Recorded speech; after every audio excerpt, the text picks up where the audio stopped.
Okay, so we've got the carb and all the associated parts out of the ultrasonic cleaning tank. Everything's come up really nice. Again, ultrasonic cleaning is about kind of deep cleaning of the, you know, the very fine airways and petrol ways in the cab. It's not particularly about cosmetic cleaning, but it does leave a finish that I quite like.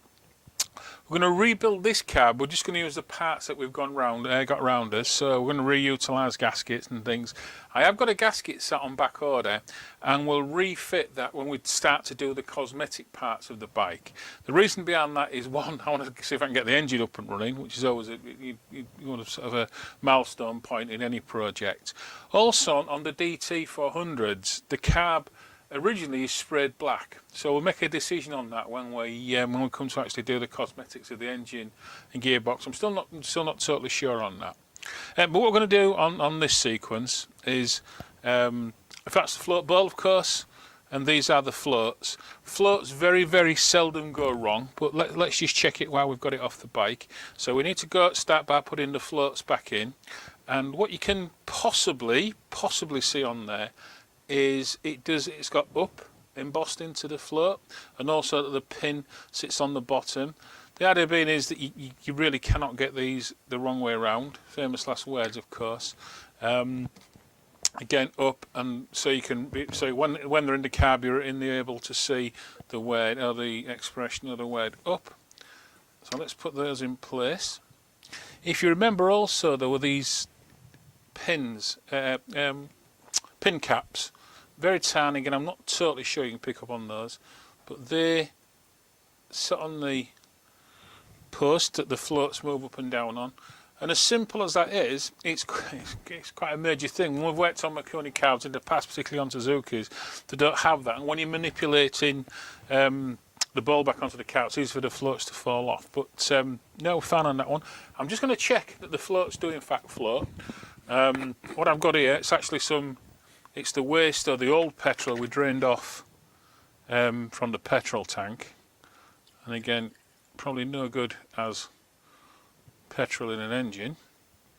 But yet we can see there that the floats have floated up straight away. You can hopefully see that range of movement.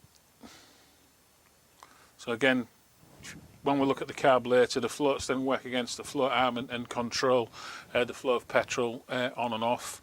There's also there an overflow, and if we just put a tiny bit more fuel in there, whoops, we can see that the overflow is actually working. It's linked to this overflow pipe, so we know the overflow aspect of it is working.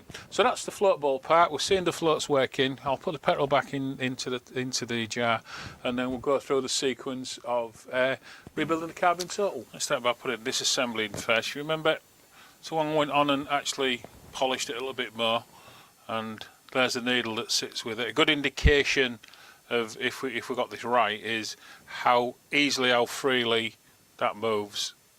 Obviously very much so, so that's a good one. So let's carefully put that back in there.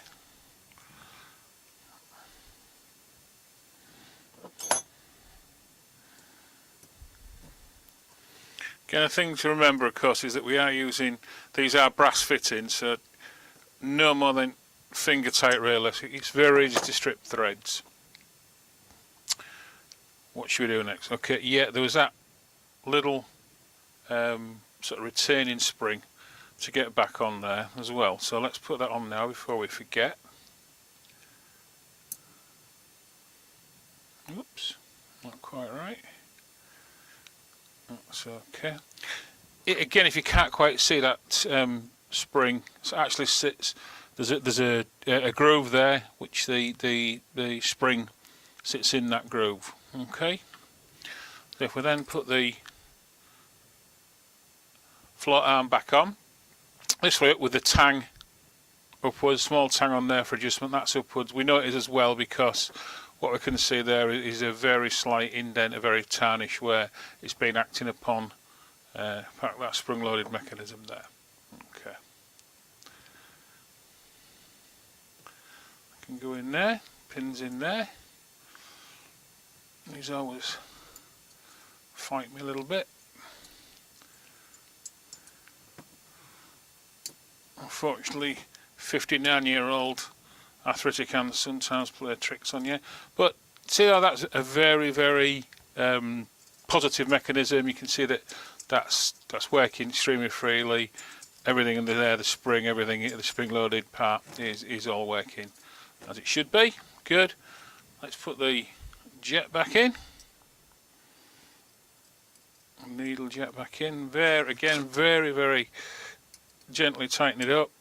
Doesn't need a lot of pressure at all. That's enough. Finger tight. Yep. No. So now we need to set the float arm height, and this obviously regulates the fuel flow. When the floats come up in the chamber, that'll reduce or cut off the fuel flow. So we need to measure that distance there, and then we can adjust the distance by altering that tab on the back of the arm there. So I'm just using a vernier caliper to measure that distance. Specification is 17.5 millimeters plus or minus 2.5 millimeter, and it's measured from where the gasket lip would fit. So obviously to that distance on the float arm. So pop the float ball back on and tighten everything up. Again, use this diagonal tightening pattern just so we don't load up any single part of the casing. Again, it's just good practice. And again, doesn't need to be overly tight on that. So that's the float ball back on. Good. Next we can refit the spring-loaded idle screw, and we'll set this up dynamically when it's on the bike. And then the pilot air screw, and again we'll set it statically now, but then dynamically when we've got the engine up and running. Okay, so final part of the assembly is put the choke lever and choke plunger back into the carb body. If you look, there's a seal there. I've checked that it's sealing fine. Hopefully you can see it there, but there's a rubber ring, an O-ring gasket that sits there. We've replaced that because the one that was there was pretty perished. I've pre-assembled this little assembly just to try and make it a little bit easier when we're putting it back together. So just to try and show you, that's almost fully down. So if we now just start tightening it by a spanner, just so you guys can hopefully get a better look at what we're doing. Again, a little bit more than finger tight. Just do us, that's fine. Nice positive mechanism. Might put a tiny bit of lube on there